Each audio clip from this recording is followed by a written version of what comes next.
आज हम लोग सीखते हैं 18 इलेक्ट्रॉन रूल के बारे में।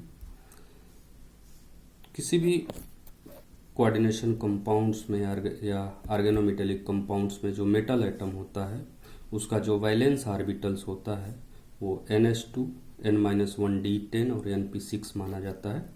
तो ns2 में मैक्सिमम 2 इलेक्ट्रॉन भर सकते हैं, n-1d में मैक्सिमम 10 इलेक्ट्रॉन भर सकते हैं, 5 ऑर्बिटल्स इसमें होते हैं, और np में मैक्सिमम 6 इलेक्ट्रॉन भर सकते हैं। तो इस तरह से अगर हम कुल जोड़ दें इस इलेक्ट्रॉनों को तो 2 इलेक्ट्रॉन 10 12 और 6 18 इलेक्ट्रॉन, टोटल 18 इलेक्ट्रॉन हो जाएंगे। तो किसी भी कोऑर्डिनेशन कंपाउंड्स में ऑर्गेनोमेटेलिक कंपाउंड के जो सेंट्रल मेटल आइटम होता है उसके पास कुल यदि 18 इलेक्ट्रॉन हो जाते हैं वैलेंस ऑर्बिटल्स में, तो इसको हम बोलेंगे कि वो 18 इलेक्ट्रॉन रूल को फॉलो करता है।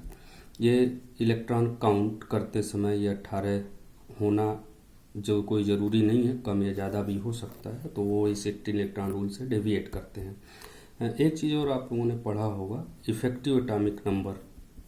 तो इफेक्टिव एटॉमिक नंबर और 18 इलेक्ट्रॉन रूल दोनों अलग अलग चीज़ें होती हैं। EAN क्या होता है?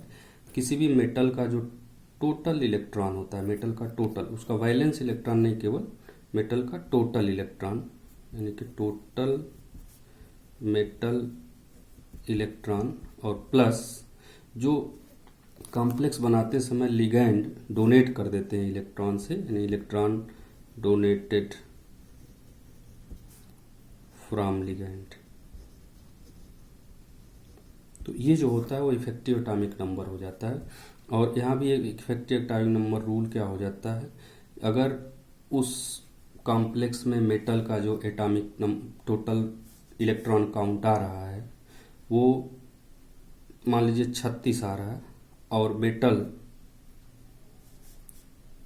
क्रिप्टॉन वाले ग्रुप में पाया जाता है, इनर्ट गैस जो क्रिप्टॉन होता है उसका एटॉमिक नंबर 36 है, और इस पीरियड में पाया जाता है, ग्रुप में नहीं, इस पीरियड में वो मेटल उपस्थित है, और उसका जो इफेक्टिव एटॉमिक नंबर काउंट करने पर 36 आया, तो ये कहा जाएगा कि वो metal effective atomic number rule को फॉलो कर रहा है।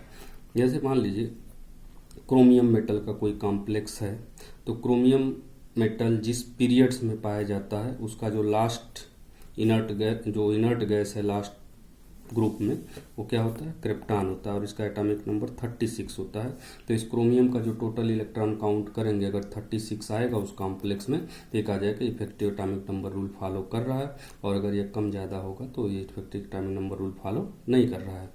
इसी तरह से तो जो इनर्ट गैसेस होती हैं, हीलियम, नियॉन, आर्गन, क्रिप्टन, जेनम, तो इसे 2 10 होता है, आर्गन का 18, 36, 54 एंड 86 रेडॉन का हो जाता है। तो इस तरह से ये जो इनर्ट गैसेस का जो एटॉमिक नंबर है, अगर इफेक्टिव एटॉमिक नंबर मेटल का वो जिस पीरियड में पाया जाता है उस पीरियड के इनर्ट गैस के एटॉमिक नंबर के बराबर हो जाता है, तो EAN रूल को फॉलो करेगा, और कम या ज़्यादा होता है तो EAN रूल को फॉलो नहीं करेगा। तो ये EAN और 18 इलेक्ट्रॉन रूल्स एक जैसे ही लगते हैं, लेकिन एक में टोटल इलेक्ट्रॉन काउंट होता है मेटल का, और 18 इलेक्ट्रॉन में मेटल का केवल वैलेंस ऑर्बिटल का इलेक्ट्रॉन काउंट होता है, जिसमें ns2 n-1d10 और np6 ns ऑर्बिटल, n-1d और np ऑर्बिटल काउंट करते हैं। तो इस तरह से दोनों रूल एक दूसरे से कंसिस्टेंसी रखते हैं, लेकिन दोनों एक दूसरे के सिनोनिम्स नहीं हैं। तो आइए अब देखते हैं कि ये जो इलेक्ट्रॉन काउंट करते कैसे हैं। तो हम लोग यहाँ इफेक्टिव एटॉमिक नंबर नहीं पढ़ेंगे, हम लोग सीधा 18 इलेक्ट्रॉन रूल ही पढ़ेंगे। उसमें 18 इलेक्ट्रॉन रूल है तो EAN भी निकल जाएगा अगर 18 इलेक्ट्रॉन काउंटिंग हम कर लेते हैं। तो काउंटिंग ऑफ इलेक्ट्रॉन्स कैसे करेंगे, किसी कॉम्प्लेक्स में जो सेंट्रल मेटल आइटम है उसमें कितने इलेक्ट्रॉन उसके वैलेंस ऑर्बिटल में हो रहे हैं उसको हम लोग कैसे काउंट करेंगे। तो काउंट करने के लिए यहाँ पर क्या करेंगे, पहले तो मेटल के वैलेंस ऑर्बिटल में कितने इलेक्ट्रॉन्स हैं वो पता चल जाएगा मेटल के इलेक्ट्रॉनिक कॉन्फ़िगरेशन से, वो किस ऑक्सीडेशन स्टेट में है, न्यूट्रल है, तो उस हिसाब से उतना इलेक्ट्रॉन कम या ज़्यादा कर देंगे, तो मेटल के वैलेंस ऑर्बिटल में इलेक्ट्रॉन हो जाएगा। और दूसरा जो लिगैंड से दिया हुआ इलेक्ट्रॉन होगा, तो इन दोनों को जोड़ देंगे, तो हम काउंटिंग ऑफ इलेक्ट्रॉन्स उस मेटल के अंतर्गत कर सकते हैं। तो काउंटिंग ऑफ इलेक्ट्रॉन्स करने के लिए दो चीज़ें जानना हमें अति आवश्यक है। एक तो मेटल का एटॉमिक नंबर और उसका electronic configuration, outer electronic configuration, जिसमें उसके valence orbitals particularly ns, n-1d और np, तो इसका ज्ञान होना चाहिए। और दूसरा, लिगैंड उस मेटल को, जो डिफरेंट टाइप्स ऑफ लिगैंड्स होंगे, वो मेटल को कितने इलेक्ट्रॉन डोनेट करते हैं उसकी जानकारी होनी चाहिए। अगर ये दो चीज़ें हमें मालूम हो तो हम इलेक्ट्रॉन काउंट आसानी से कर सकते हैं। तो अभी आप लोगों ने जितना भी केमिस्ट्री अभी तक पढ़ा होगा उसमें ये मान के चला जा रहा है कि आप किसी भी मेटल का जो इलेक्ट्रॉनिक कॉन्फ़िगरेशन है, एटॉमिक नंबर है, उसकी जानकारी आपको होनी चाहिए। नहीं है तो आप जानकारी उसकी तैयार करें। और लिगैंड जो होते हैं वो कितने इलेक्ट्रॉन मेटल को डोनेट करेंगे, इसकी काउंटिंग के लिए कुछ जनरल लिगैंड होते हैं, उनके लिए हम लोग थोड़ा सा देख लेते हैं क्या क्या होता है। तो इसके लिए जो इलेक्ट्रॉन काउंटिंग करते हैं सेंट्रल मेटल के लिए, उसके दो मेथड होते हैं। एक तो न्यूट्रल एटम मेथड होता है और दूसरा ऑक्सीडेशन स्टेट मेथड होता है। तो न्यूट्रल एटम मेथड और ऑक्सीडेशन दोनों से काउंट करेंगे, आएगा सेम ही।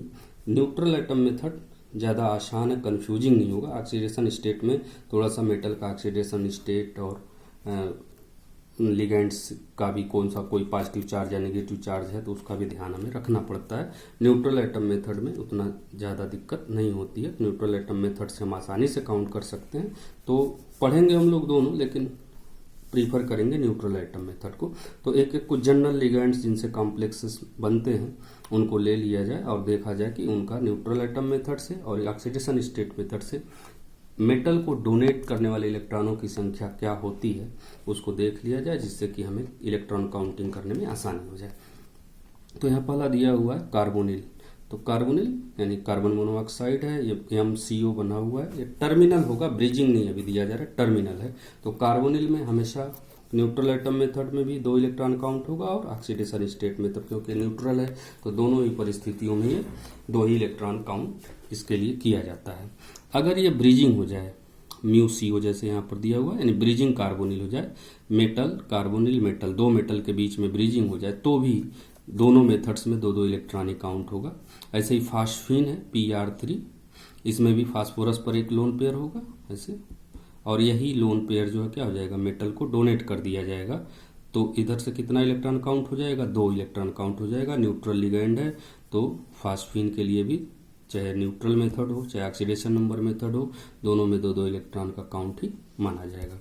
एमीन, ये अमोनिया का डेरिवेटिव है, एल्काइल ग्रुप से 3 हाइड्रोजन हट गया है। तो इसमें भी क्या होता है एक्चुअली, PNR3 है तो नाइट्रोजन पे एक जो लोन पेयर होगा वही क्या हो जाता है, वही मेटल को डोनेट हो जाता है। तो इस तरह से इसमें भी क्या है, न्यूट्रल लिगैंड है तो चाहे ऑक्सीडेशन नंबर मेथड हो या न्यूट्रल एटम मेथड हो, दोनों में इलेक्ट्रॉन काउंट कितना हो जाएगा, 2-2 का ही रहेगा। अगला एग्जाम्पल है एमीन, एमाइड का है, यानी कि कोई एमीन है वो डोनेट कर रही है। एमीन NR2, NH2 है और NR2 है, तो यहाँ ऐसे होता है ये। अब ये क्या होगा, नाइट्रोजन मेटल से जुड़ा हुआ है यहाँ पर, तो इसमें नाइट्रोजन के पास एक लोन पेयर बच जाएगा और एक जो इसका अनपेयर्ड बचा हुआ था, 5 टोटल होता है नाइट्रोजन का इलेक्ट्रॉन।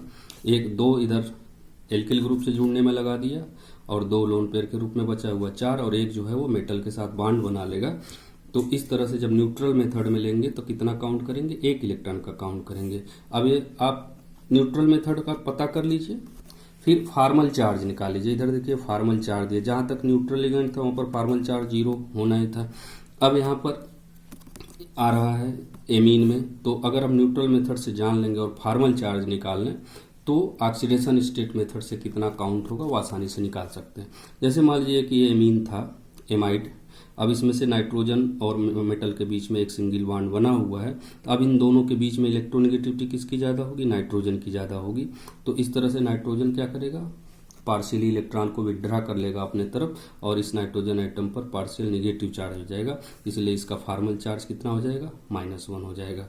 और न्यूट्रल मेथड में 1 इलेक्ट्रॉन डोनेट किया था मेटल को, अब इसको ये मान लिया जाता है पहले से कि NR2 माइनस हो चुका है, और NR2 क्योंकि फार्मल चार्ज -1 हो गया, अब NR2 माइनस हो गया तो नाइट्रोजन पर 2 लोन पेयर हो जाएगा और 1 लोन पेयर क्या हो जाएगा, वो मेटल को डोनेट कर दिया जाएगा। इस तरह से क्या हो जाएगा, ये ऑक्सीडेशन स्टेट मेथड में एमाइड ग्रुप जो है वो 2 इलेक्ट्रॉन डोनेट करेगा। तो एक्चुअली हुआ क्या, यहाँ पर न्यूट्रल मेथड में 1 इलेक्ट्रॉन डोनेट कर रहा था और इसका फार्मल चार्ज -1 आ गया, तो ये इलेक्ट्रॉन भी इसी में जुड़ जाएगा और दोनों मिला देंगे तो कितने इलेक्ट्रॉन रहेंगे, ऑक्सीडेशन स्टेट में तो 2 हो जाएगा। एमाइड अगर ये ब्रीजिंग है, ब्रीजिंग मतलब Nr2, ये 2 मेटल के बीच में ऐसे है, नाइट्रोजन जो है 2 मेटल को डोनेट कर रहा है। तो जब न्यूट्रल एटम मेथड होगा तो अभी ऊपर वाले में हमने देखा जहाँ पर टर्मिनल था तो 1 इलेक्ट्रॉन बच रहा था नाइट्रोजन के पास, वो मेटल को कर दिया, और दूसरा जो लोन पेयर नाइट्रोजन का बचेगा वो क्या करेगा, वो दूसरे को डोनेट कर देगा।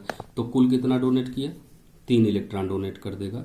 और जब 3 इलेक्ट्रॉन डोनेट करेगा, यानी कि ऐसे हो रहा है, नाइट्रोजन था Nr2, ये था देखिए Nr2, इस पर ये था और एक अनपेयर्ड था। तो ये तो मेटल के साथ ये ऐसे बांड बना रहा था, ये क्या कर दिया, दूसरे मेटल को कोऑर्डिनेट कर दिया। अब ये तो न्यूट्रल मेथड में तो कुल कितने डोनेट कर दिया, 3 इलेक्ट्रॉन। तो न्यूट्रल मेथड में कितने इलेक्ट्रॉन का काउंट हो जाएगा, 3 इलेक्ट्रॉन का काउंट हो जाएगा। अब फिर यहाँ से एक जो कोवैलेंट बॉन्ड बना है, ऑक्सीडेशन मेथड लगाएंगे तो नाइट्रोजन पर एक फार्मल चार्ज आ जाएगा, इधर से खींच लिया तो अब इसके पास कुल कितना इलेक्ट्रॉन हो गया, 4। तो ऑक्सीडेशन स्टेट मेथड में कितना डोनेट करेगा, 4, और इसका फार्मल चार्ज -1 हो जाएगा। इसी तरह से हाइड्रोजन है, तो हाइड्रोजन एटम के पास, हाइड्रोजन एटम एक ही इलेक्ट्रॉन ही उसके पास, तो न्यूट्रल एटम में वो कितना इलेक्ट्रॉन डोनेट कर पाएगा, 1 इलेक्ट्रॉन डोनेट करेगा। और अगर अब M और H के बीच में बॉन्ड बन गया तो क्या करेगा, H पर एक पार्शियल नेगेटिव चार्ज आ जाएगा, तो इसका फार्मल चार्ज कितना हो जाएगा, -1। तो अब जब ऑक्सीडेशन नंबर मेथड लगाएंगे तो M पर प्लस हो गया और H पर माइनस हो गया, H पर माइनस हो गया, यानी उसके पास 2 इलेक्ट्रॉन हो गया, और 2 इलेक्ट्रॉन होने की वजह से क्या करेगा, ऑक्सीडेशन नंबर मेथड जब लगाएंगे तो 2 इलेक्ट्रॉन H की वजह से डोनेट किया जाएगा मेटल को। अगर ये हाइड्रोजन ब्रिज्ड है, MHM अगर ब्रिज्ड है तो न्यूट्रल एक ही है ही उसके पास इलेक्ट्रॉन, तो न्यूट्रल एटम में टोटल जो डोनेट करेगा वो 1 ही इलेक्ट्रॉन डोनेट करेगा। और ऑक्सीडेशन नंबर मेथड में जाएगा तो फिर वही आ जाएगा H-, तो फिर तब भी जो है 2 इलेक्ट्रॉन ही ये डोनेट करेगा। इसी तरह से एल्कीन है और साइड वाइज है, eta2 है, साइड वाइज eta2, देखिए यहाँ स्ट्रक्चर बना हुआ देखिए, तो यहाँ का इसका जो पाई बॉन्ड है ना, इसका वो मेटल को डोनेट हो गया। तो एक्चुअली हुआ क्या होगा, ये मेटल इस कार्बन और इस पाई बॉन्ड ब्रेक हो जाएगा और इस कार्बन पर एक इलेक्ट्रॉन चला जाएगा, इस कार्बन पर, और ये दोनों इलेक्ट्रॉन मिलके फिर क्या करेंगे, इस मेटल के साथ बॉन्ड बना लेंगे। तो एल्कीन जो है कुल कितने इलेक्ट्रॉन मेटल को डोनेट किया, 2 इलेक्ट्रॉन न्यूट्रल एटम मेथड में। अब 2 इलेक्ट्रॉन, अब ये न्यूट्रल लिगेंड है तो ऑक्सीडेशन नंबर मेथड में भी वही 2 इलेक्ट्रॉन डोनेट करेगा और पार्शियल, इस पर कोई पार्शियल चार्ज नहीं आएगा। ऐसे एल्काइन है, ये भी साइड वाइज है, eta2 है, तो यहाँ पर देखिए एल्काइन का ये दिया हुआ है, ट्रिपल बॉन्ड होगा, इसमें से जो एक पाई बॉन्ड होगा वो मेटल को डोनेट हो जाएगा, यानी कोई पाई बॉन्ड चला जाएगा, दोनों पर एक कार्बन पर एक इलेक्ट्रॉन और वो फिर मेटल से जुड़ जाएंगे, तो कुल कितना 2 इलेक्ट्रॉन की काउंटिंग इसमें भी होगी। नाइट्रोसिल है, ये बहुत इंपॉर्टेंट है, ये बहुत पूछता भी है एग्जाम में। तो नाइट्रोसिल 2 तरह का हो सकता है, एक तो ये बेंट स्ट्रक्चर में और दूसरा लीनियर स्ट्रक्चर में है। जब ये बेंट होता है तो न्यूट्रल एटम मेथड में इसके द्वारा 1 इलेक्ट्रॉन डोनेट किया जाता है और ऑक्सीडेशन नंबर में 2 इलेक्ट्रॉन। और जब लीनियर, नाइट्रोसिल लीनियर हो जाता है तो ये न्यूट्रल एटम मेथड पर 3 इलेक्ट्रॉन काउंट किया जाएगा और ऑक्सीडेशन नंबर में 2 इलेक्ट्रॉन, और इस पर फार्मल चार्ज जो आ जाता है वो +1 आ जाता है। इसलिए देखिए यहाँ पर न्यूट्रल मेथड 3 दे रहा है और फार्मल चार्ज प्लस हो गया, यानी 1 इलेक्ट्रॉन इसका चला गया, तो अब कुल कितना दे सकता है ऑक्सीडेशन नंबर मेथड में, केवल 2 ही दे सकता, क्योंकि ये NO+ हो गया है। तो ये नाइट्रोसिल बेंट का neutral atom method 1, oxidation number method 2, और अगर लीनियर है तो न्यूट्रल एटम मेथड में 3 हो जाएगा और ऑक्सीडेशन स्टेट मेथड में 2 इलेक्ट्रॉन का डोनेशन इसके द्वारा किया जाएगा। इसको आप इलेक्ट्रॉनिक इसका स्ट्रक्चर खींच के आप समझ सकते हैं कि कैसे ये डोनेट करेगा अपना।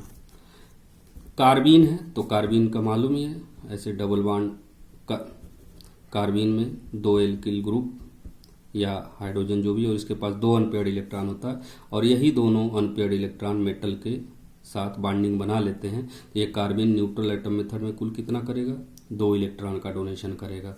और अगर ऑक्सीडेशन नंबर में, अब फार्मल चार्ज इस पर कितना हो जाएगा, -2, तो कुल कितना हो जाएगा, ये दोनों जोड़ दीजिए कितना हो जाएगा, 4 इलेक्ट्रॉन का डोनेट करेगा। तो कार्बन जो है 2 और 4 का डोनेशन हो जाएगा। अगर यही कार्बाइन हो गया, यानी कि कार्बन ट्रिपल बॉन्ड से मेटल से जुड़ा हुआ है और Cr है, तो जब C और R है तो कार्बन के पास कुल कितने इलेक्ट्रॉन बच गए, 3, 4 होता, एक एल्किल ग्रुप के साथ लग गया, 3 बच गया। और तीनों इलेक्ट्रॉन किससे जुड़ जाएगा, मेटल के साथ जुड़ जाएगा। और मेटल के साथ जब जुड़ेगा 3 बॉन्ड बनाएगा तो कुल कितना डोनेट किया, ये 3 इलेक्ट्रॉन डोनेट किया न्यूट्रल एटम मेथड में। और फार्मल चार्ज कितना आ जाएगा, कार्बन ज़्यादा इलेक्ट्रोनेगेटिव है मेटल से, तो इस पर 3 नेगेटिव चार्ज आ जाएगा। और फिर इन तीनों को जोड़ देंगे तो ऑक्सीडेशन स्टेट मेथड में कुल कितने इलेक्ट्रॉन डोनेटर हो जाएगा, ये 6 इलेक्ट्रॉन का डोनेटर हो जाएगा, ये डोनेट करेगा। तो एल्काक्साइड है MOR, तो यहाँ भी क्या है, 1 इलेक्ट्रॉन होगा न्यूट्रल एटम मेथड में। और जैसे ऑक्सीडेशन नंबर मेथड में जाएंगे, मेटल और ऑक्सीजन के बीच में एक सिंगल बॉन्ड आपको दिख रहा है, तो वो सिंगल बॉन्ड कैसे बना होगा, 1-1 इलेक्ट्रॉन से। तो ऑक्सीजन कितना डोनेट किया होगा, 1 इलेक्ट्रॉन मेटल को, ये न्यूट्रल एटम मेथड हो गया। जब ऑक्सीडेशन मेथड लगेगा क्या करेगा, ऑक्सीजन ज़्यादा इलेक्ट्रोनेगेटिव है उसको खींच लेगा, उस पर पार्शियल एक नेगेटिव चार्ज आ जाएगा और अब वो कितने इलेक्ट्रॉन का डोनर हो जाएगा, ऑक्सीडेशन नंबर में 2 इलेक्ट्रॉन का डोनर हो जाएगा।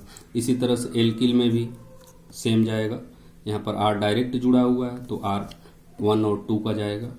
एराइल होगा वो भी एल का हो जाएगा। एल्किल अगर ब्रिज्ड है तो भी 1-2 ही होगा। एल्काइन अगर है, ये एल्काइन अगर है और वो ब्रिजिंग है, म्यू एल्काइन है, ब्रिजिंग है, तो फिर वो क्या करेगा, यहाँ पर दिया हुआ देखिए ब्रिजिंग है, तो इसका दोनों पाई 2 अलग अलग मेटल को डोनेट कर दिएगा, ब्रिजिंग करेगा तो कुल कितने का डोनेशन करेगा, 4 का। और एल्काइन मालिक्यूल है, न्यूट्रल है ये, तो दोनों मेथड में 4-4 का ही डोनेशन करेगा। ऐसे फास्फाइड है, ब्रिजिंग फास्फाइड है, फास्फाइड मतलब Pr2 और इस पर एक माइनस आ गया है, माइनस यानी कि 1 इलेक्ट्रॉन इसके पास एक्स्ट्रा आ गया है। तो फास्फोरस के पास कुल कितने इलेक्ट्रॉन थे, 5, फास्फोरस का कुल इलेक्ट्रॉन था 5, और 5 में से 2 R के साथ चला गया और बचा कितना, 3 बचा, 1 लोन पेयर हो गया, 1 अकेला हो गया, और माइनस की वजह से 1 इलेक्ट्रॉन और आ गया। तो अब इसके पास कुल कितने हो गए, जब न्यूट्रल एटम मेथड था तब कुल कितने इलेक्ट्रॉन थे, 3 थे, तो ये 3 इलेक्ट्रॉन डोनेट करेगा। और जब -1 आ गया ऑक्सीडेशन नंबर मेथड तो कितना डोनेट करेगा, 4 करेगा, और फार्मल चार्ज -1 हो जाएगा। हाइलोजन है, ये बहुत इंपॉर्टेंट है, हाइलोजन में भी ध्यान दीजिएगा। हाइलोजन का कोई भी क्लोरीन, ब्रोमीन, आयोडीन जब ये सिंगल मेटल से जुड़ेगा, जैसे मान लीजिए कोई भी हाइलोजन है, मेटल है ये, और X है, इसके पास वैलेंस शेल में कितने इलेक्ट्रॉन होंगे, 7, तो 1 इलेक्ट्रॉन जो अनपेयर्ड होगा वो मेटल के साथ बना लेगा। तो न्यूट्रल एटम मेथड मानेंगे तो कितने का डोनर हो जाएगा, ये 1 इलेक्ट्रॉन का डोनर हो जाएगा। और जब ऑक्सीडेशन नंबर मेथड कर लेंगे तब कितना हो जाएगा, यानी कि ये X माइनस हो जाएगा, और X माइनस हो जाएगा तो कितने का डोनर हो जाएगा, 2 इलेक्ट्रॉन का डोनर हो जाएगा, और फार्मल चार्ज 1 माइनस आ जाएगा। लेकिन जैसे ही ये ब्रिजिंग होगा, जब ब्रिजिंग होने लगेगा ये ऐसे X, ये 7 इलेक्ट्रॉन हो गया, और ये दूसरा मेटल भी आ गया, अब इसको ये कोऑर्डिनेट कर देगा, 2 इलेक्ट्रॉन डोनेट कर देगा। तब जब न्यूट्रल है ये, X न्यूट्रल है, तो कुल कितने हो गए, 1 इस मेटल को डोनेट किया और इधर क्या किया, इधर 2 इलेक्ट्रॉन डोनेट किया, तो कुल कितना हो गया, 3 इलेक्ट्रॉन डोनेट करेगा। और जब ये ऑक्सीडेशन नंबर मेथड लेंगे, यानी कि वो X माइनस हो जाएगा, तब क्या करेगा, वो दोनों तरफ 2-2 इलेक्ट्रॉन डोनेट करेगा। X माइनस हो जाएगा तो कुल कितने इलेक्ट्रॉन हो जाएंगे, X माइनस के पास वो 8 हो जाएंगे, और 2 पेयर को वो डोनेट कर देगा तो कुल कितने इलेक्ट्रॉन का डोनर हो जाएगा, वो 4 इलेक्ट्रॉन का डोनर हो जाएगा। तो हाइलोजन में जब भी सिंगल होगा, सिंगल मेटल से जुड़ा होगा, तो न्यूट्रल एटम मेथड में 1 इलेक्ट्रॉन का डोनर होगा और ऑक्सीडेशन मेथड में 2 इलेक्ट्रॉन का होगा। लेकिन जब ये ब्रिजिंग होगा 2 मेटल के बीच में, तब ये न्यूट्रल मेथड में ही 3 इलेक्ट्रॉन का डोनर हो जाएगा। जैसे एल्काक्साइड है, इसमें सिंपल सा है, MOR, यहाँ पर पहले भी डिस्कस कर चुके हैं, 1 और 2 का होगा। इसमें म्यू एल्काक्साइड अगर हो जाएगा, ब्रिजिंग हो जाएगा, तो इसमें भी बिल्कुल वैसे ही होगा जैसे हैलोजन के केस में हुआ था, ब्रिजिंग हाइलोजन और ब्रिजिंग एल्काक्साइड सेम चलेगा, ये और ये, इसमें कोई अंतर नहीं होगा। अब ऐसे लिगेंड्स आ रहे हैं जो हैप्टिसिटी के आधार पे चलते हैं। जैसे ये eta1Cp है, यानी कि eta1Cp एंड eta1 एलाइल। तो एलाइल ग्रुप ये है, eta1 है मतलब इसका एक कार्बन मेटल से जुड़ा है, तो एक कार्बन जुड़ा तो केवल इसी कार्बन का एक इलेक्ट्रॉन डोनेट होगा। ऐसे ये eta1C5H5 है, यहाँ भी ये भी एक इलेक्ट्रॉन डोनर होगा। तो न्यूट्रल एटम मेथड में। और जब ऑक्सीडेशन में जाएंगे तो चूंकि फॉर्मल चार्ज कार्बन पर माइनस आ जाएगा, तो वो एक एक जोड़ देंगे तो कितने हो जाएगा 1 2। इसी तरह से eta3 एलाइल है, eta3 एलाइल इसका मतलब ये इस तरह से हो जाएगा, इसमें 3 इलेक्ट्रॉन का डोनर होता है मेटल, तो न्यूट्रल जब है तो 3 इलेक्ट्रॉन डोनर हो जाएगा eta3 एलाइल। और जब ऑक्सीडेशन नंबर मेथड ले लेंगे तो ये 4 इलेक्ट्रॉन का डोनर हो जाएगा। अच्छा eta5 साइक्लोपेंटाडाइनाइल, eta5Cp साइक्लोपेंटाडाइनाइल, तो ये न्यूट्रल मेथड में 5 इलेक्ट्रॉन, और जैसे ऑक्सीडेशन नंबर मेथड लगाएंगे तो ये 6 इलेक्ट्रॉन का डोनर हो जाएगा। और तब इसका नाम भी अलग हो जाएगा। जब ये 5 इलेक्ट्रॉन डोनर न्यूट्रल एटम में लिखेंगे तो इसका नाम लिखेंगे साइक्लोपेंटाडाइनाइल, और जब इसको ऑक्सीडेशन नंबर मेथड से लिखेंगे तो हो जाएगा साइक्लोपेंटाडाइइनाइड। ठीक है, डाइइनाइल इधर और इधर डाइइनाइड, तो ये ऑक्सीडेशन नंबर। और जब भी इसको ऑक्सीडेशन नंबर मेथड से लेके चलेंगे तो Cp पर एक माइनस मान के चलेंगे। ऐसे ही बेंजीन अगर है तो ये तो न्यूट्रल मॉलिक्यूल है, दोनों में सेम होगा, 6 है। eta6 है तो 6 इलेक्ट्रॉन का डोनर हो जाएगा। eta7 साइक्लोहेप्टाट्राइनाइल, ये 7 कार्बन का है, इस तरह से होता है, ऐसे 7 कार्बन का, 1 2 3 4 5 6 7। तो इस पर एक एक्चुअली प्लस चार्ज होता है, इस पर जो है एक प्लस चार्ज होता है। तो जब न्यूट्रल होगा तो ये कितना हो जाएगा 7 इलेक्ट्रॉन का डोनर हो जाएगा। और जब ये इसका फॉर्मल चार्ज +1 हो जाएगा, और +1 होने की वजह से क्या होगा 7 में से एक कम हो जाएगा, और ऑक्सीडेशन नंबर मेथड में केवल 6 इलेक्ट्रॉन ही डोनेट कर पाएगा। तो इस तरह एक और लिगेंड है साइक्लोऑक्टाटेट्राइन होता है, तो eta8 साइक्लोऑक्टाटेट्राइन, तो ये न्यूट्रल एटम मेथड में 8 इलेक्ट्रॉन और ऑक्सीडेशन नंबर मेथड में 10 इलेक्ट्रॉन डोनर का काम करता है।